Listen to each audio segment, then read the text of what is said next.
How far would you travel to see a working 17th century mill? Would you like to see an ancient craft come alive?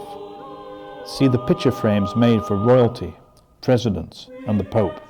Meet real people working to preserve history for future generations. Some want to hear about the water wheels or how sawdust helped power the mill.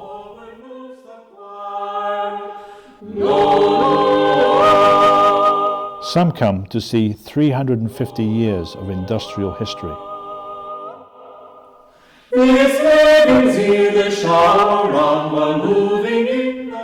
Some come just to visit the shaker shop next door to the mill. With nimble steps, now time the tune as onward we advance.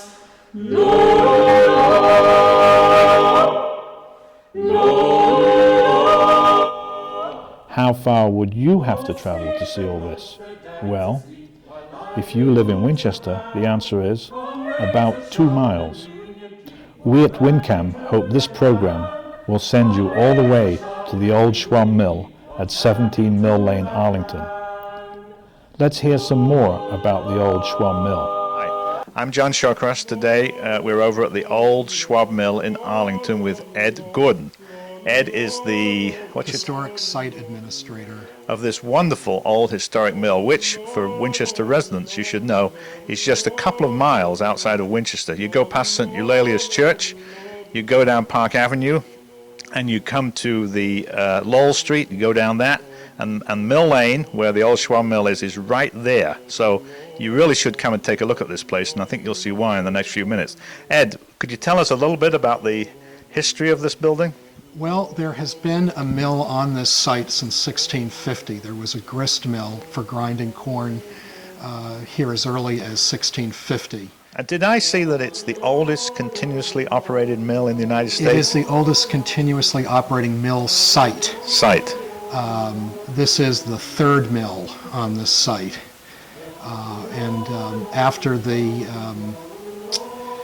After the grist mill, there was a spice mill that was begun in 1778 and continued into the 1860s. So I'm going to get this straight. So 30 years after the Pilgrims landed, a mill thereabouts was constructed at this site. That's right. And a mill of one kind or another has been operating here ever since. Right, since the 1650s, which is phenomenal, really. Now, apart from the age of this place, there's also, there was some very interesting technology introduced into it. That's right. Our faceplate lathes, where the picture frames are worked, those came over from Germany in the 1860s, and they are believed to be the last of their kind in the world.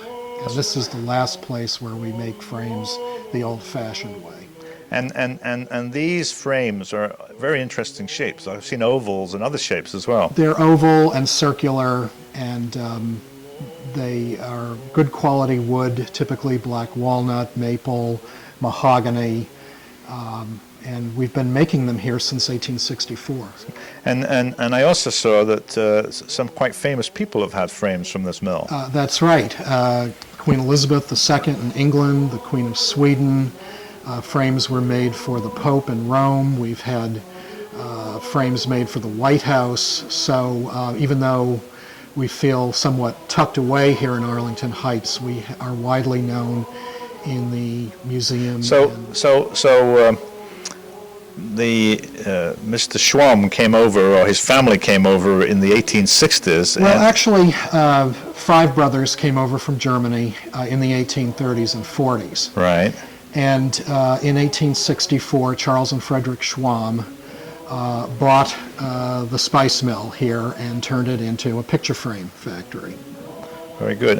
But that's, a lot of years between when they first came over and when you kind of stopped in regular business, which I think was in the 1960s, right? Right. The fifth generation. The fifth generation was here until 1969. Wow, that's amazing. And then what happened in 69? Well, in 69, very luckily, Patricia Fitzmaurice, who was a member of the Arlington Conservation Commission, was involved in a study of the Millbrook Valley. And she came across the mill in its last days of operation by the family, and she realized what a tremendous resource this is.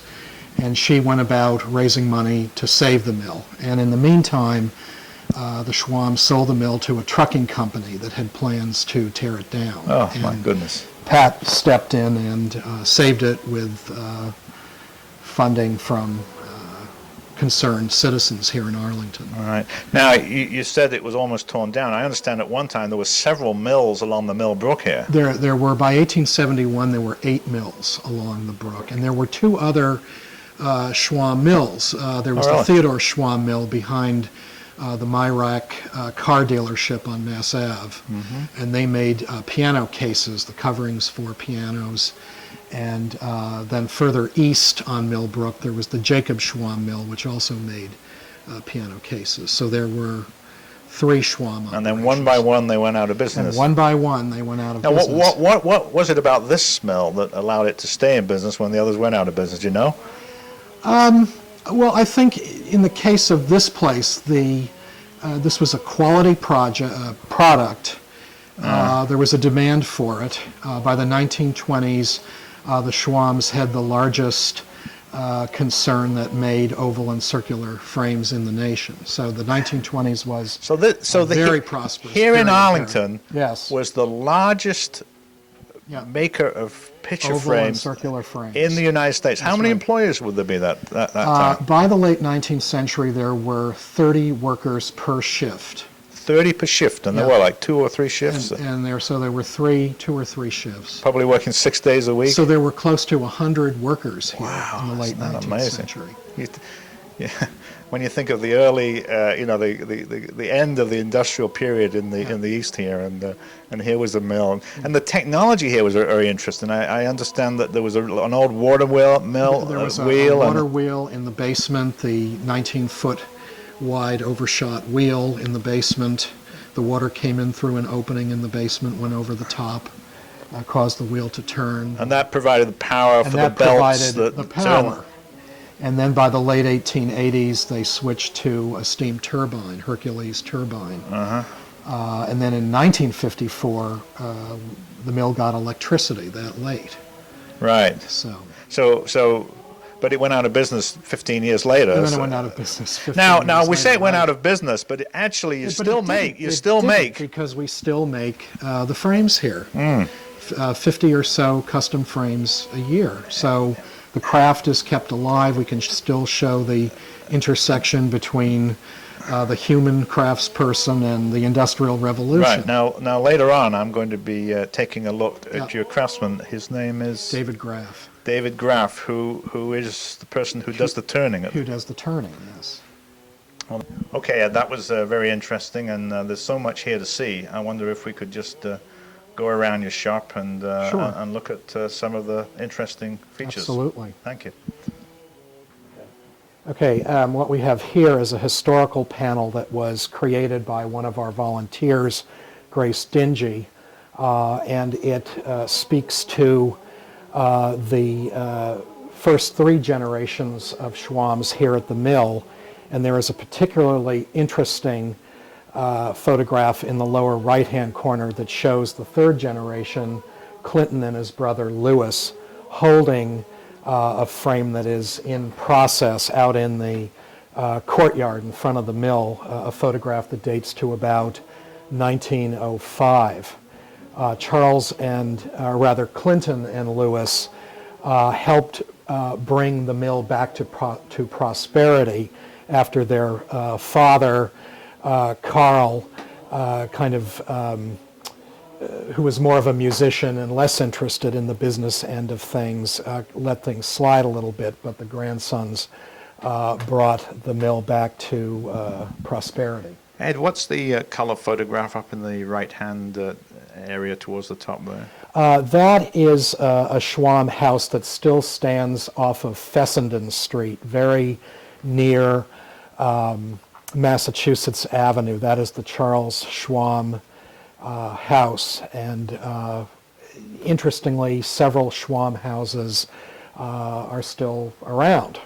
And what about that piano down in the bottom left? The piano at the bottom left was made at another Schwamb mill, the Theodore Schwamb mill. The cover of that piano was made by Theodore Schwamb and Company. Great.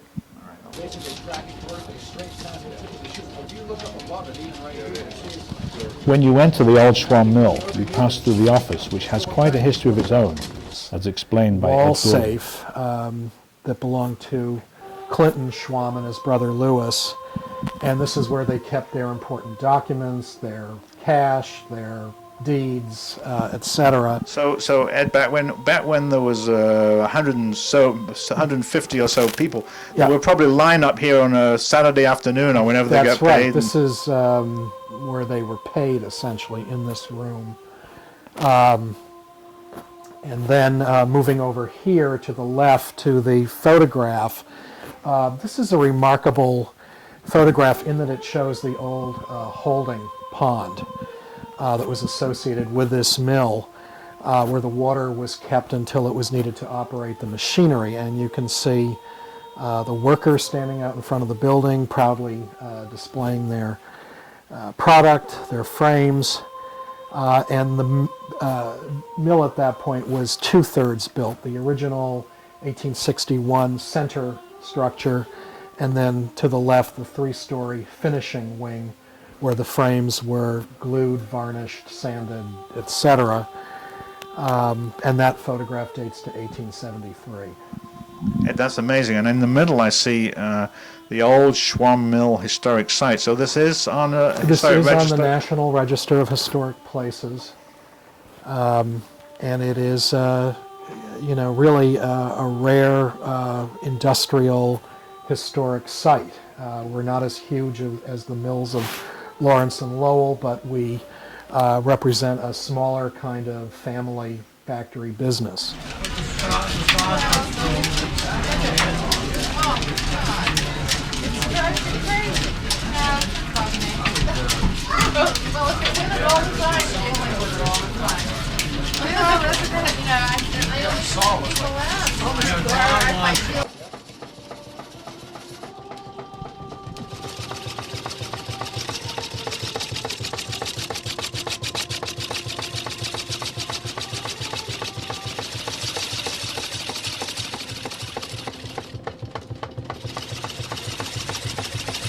David Graff explains and demonstrates the faceplate lathe and how to turn oval frames. So what I just was doing there was using an 1860s vintage elliptical faceplate lathe. That's original from the 1860s, and it's been in continuous operation here at the old Schwamb mill since that time. It's a very unique and wonderful piece of old machinery that allows a wood turner to actually turn an oval. Turn is that's working the wood on the lathe. It allows a woodworker to turn an oval shape on a lathe, and that is not common. It's sort of uncommon, but it's what's been done here since that time. And you basically have to set the machine up a certain way, and you have to create a rough frame that gets mounted onto this wooden surface, and then by using chisels of various shapes, you can create these wonderful, intricate, beautiful picture frames or mirror frames. And so I'm lucky enough to be the current woodworker here at the old Schwamb mill, and I've been here about 10 years. And we are continually making custom frames for clients who hear about us and really want to have a particular size and shape and design of oval picture frame. So that's what we do. That's what I help to continue doing here. And David Graff will answer all your questions. the mechanism that's making the oval wood turning possible is not really visible in this setting, because the assemblage of interlocking and sliding components is back in behind this wooden faceplate. It's back in here, but it is adjustable, and there are essentially what you're doing is you're by adjusting this mechanism, you're setting up two centers of rotation, and one of them is offset from the other, and the assemblage, the oval picture frame lathe assemblage that's back in there is basically sliding over. It starts out being basically centered in this particular conformation, but when you turn it 90 degrees counterclockwise, the center of the whole mechanism has moved over to the right. As it's revolving, the center is also moving over to the right, the amount that you have offset it back there in the back. And so all of a sudden you've created a longer radius of your oval. And when you turn it another 90 degrees, it has rotated 90 degrees but also moved back. And so you've created your shorter radius. And it continually is doing that. It's sliding over to the right and then coming back towards the left. So it's going longer and then shorter and then longer and then shorter continually as it revolves. And that is what is creating your oval shape.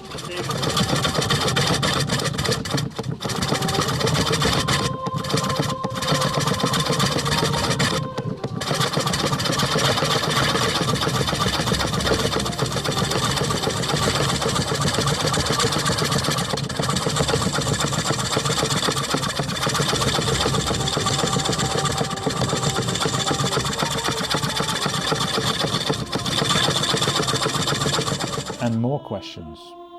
The fact that it's sliding back and forth very rapidly, it's blurry and it's jiggling back and forth, but if you follow the path of the wood over counterclockwise over to where the tool rest is stationed and look right at the tip of my finger or the tip of your lathe tool, at that point and only at that point, the wood is essentially traveling vertically straight down past the tip of the tool.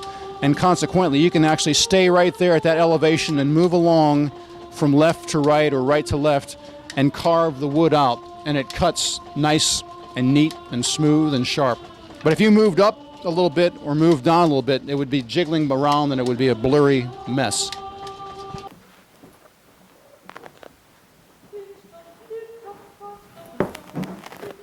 Okay, well, what we have here is one of our medium-sized oval frames, which is made out of wormy chestnut, which is an interesting wood, interesting for its grain, interesting for its little indentations in the wood. And so this is what the finished product looks like, including evidence of the finger joints. You can see those somewhat clearly. That's sort of the signature of a Schwamb mill frame. And we have had frames made from historic wood, from, for example, the Washington elm, which once stood on the Cambridge Common, fell down in a storm in the 1920s. The wood was saved, and in the 1970s, for the bicentennial, 80 small commemorative frames were made of this wood from the historic tree.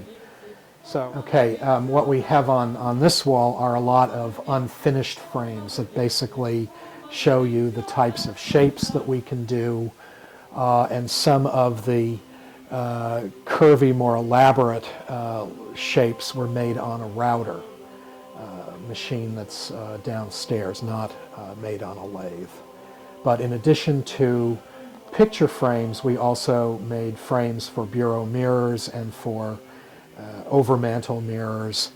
And I should say that this business was really started to meet the demand for oval photographic portraits of men going off to fight in the Civil War. After all, the company was founded in 1864, towards the end of the war. People going out west wanted to leave a photographic memento behind. So, you know, this was the early days of photography being accessible to the general public and needing a frame for these images. Okay. Just as a matter of interest, these are kind of big for photograph, aren't they? I mean, of those days. Right. I mean, and that's not a great example like paintings, of. No, these were much smaller, the photographic frames. All All right, so now we're at the stage in the process of how these segments are fitted together to form the basic frame. And Ed, you said this Right. was like This is a table saw where finger joints are made at either end of one of the parts of the frame, and so this is a frame that's doubly strong. It fits together like a puzzle, but it also the ends are glued eventually as well. And how does it work? I see some blades here. So you turn this on. Can you do that? And I can do that. So that kind of action is creating these finger joints, and this is essentially the signature feature of a Schwamb mill frame. And the reason for those multiple joints is that you've got all those surfaces that you can then glue. That's right. So it's a very, very strong, very solid strong joint. Yeah. Okay, so we're now up in the gluing room, which is on the second floor. And this is where the four quadrants are put together. Ed, can you say a little bit about this? Yes, we're looking at a table with about 140 years worth of glue on the top. And what we have here is our family of band clamps that relate to the different sizes of frames that we can do. And typically the frames, after they've been glued, are strapped into one of the band clamps, and you can, using these wheels, you can tighten or loosen the band clamp according to what you're doing. And these frames sit overnight typically, and then in the morning the woodworker comes up and gently sands away the glue that's come up through the finger joints, and then the frame is ready to be taken downstairs to have the ornamental grooves carved into it. We also in this room used to make glue here. We use a modern synthetic glue today, but the glue was heated up in a pot on top of this radiator-like apparatus, and this was the old hide glue, essentially. Were the ingredients of the glue Well, secret, or is this? No, I mean, you've heard about horses going to the glue factory. Yes. Well, you know, the hooves and other animal parts were boiled up and turned into glue in this pot.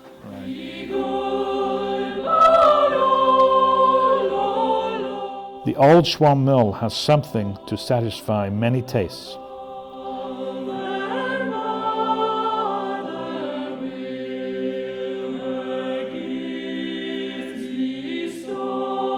Whether it is industrial architecture, or mill history, local history, or woodworking and carpentry, or a fascinating place for private functions, or viewing or buying Shaker art and furniture, or just getting to know the dedicated staff and volunteers who continue to save the mill from destruction.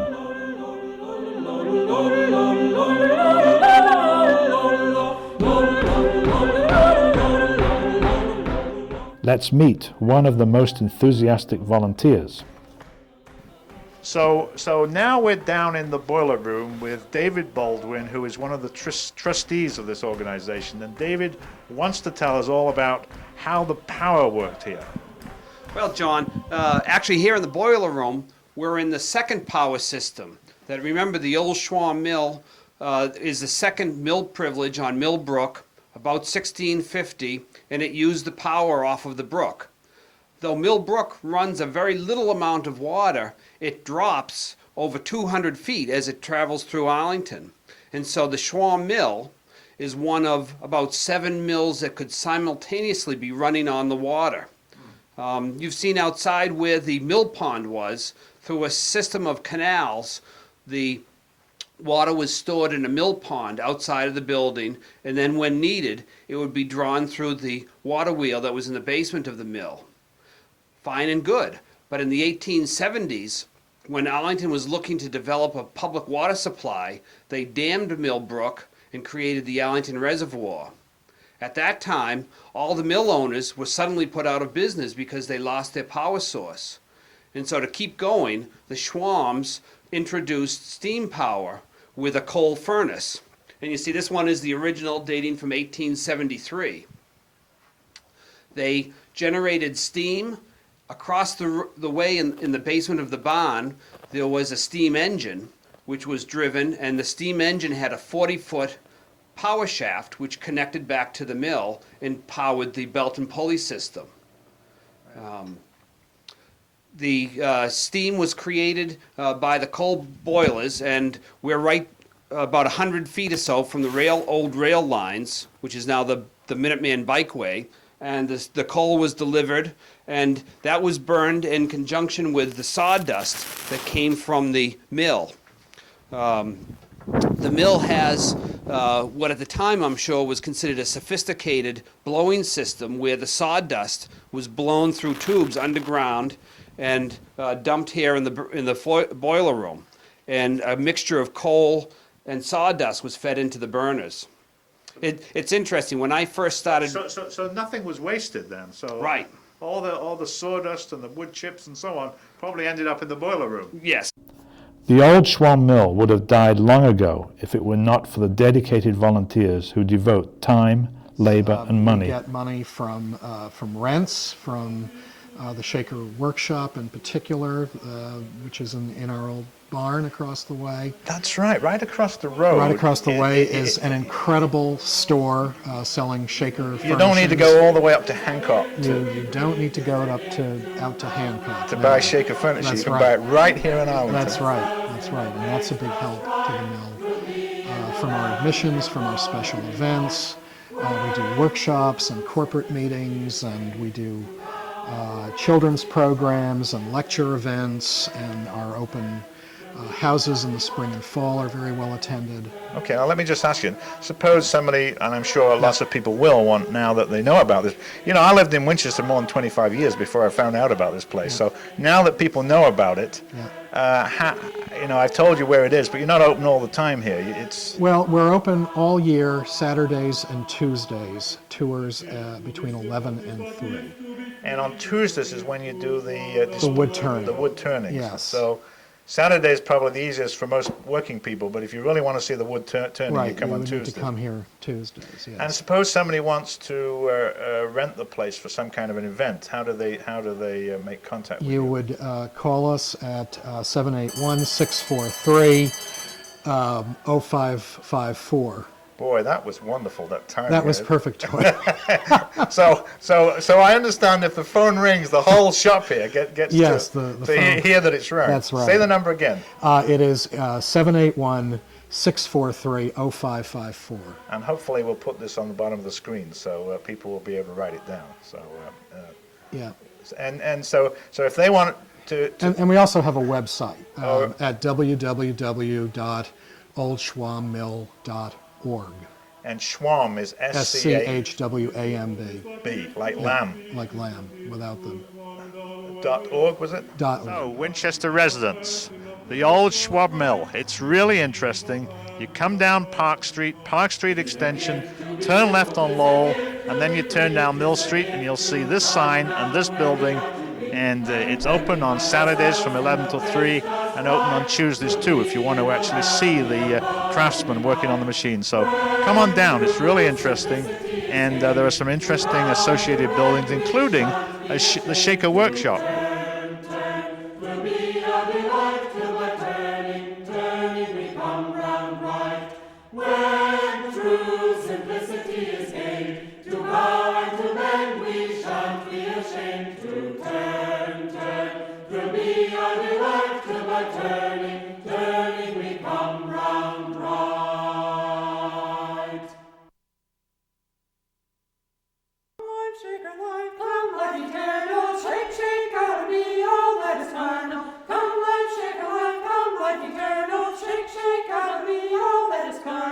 I'll take nimble steps.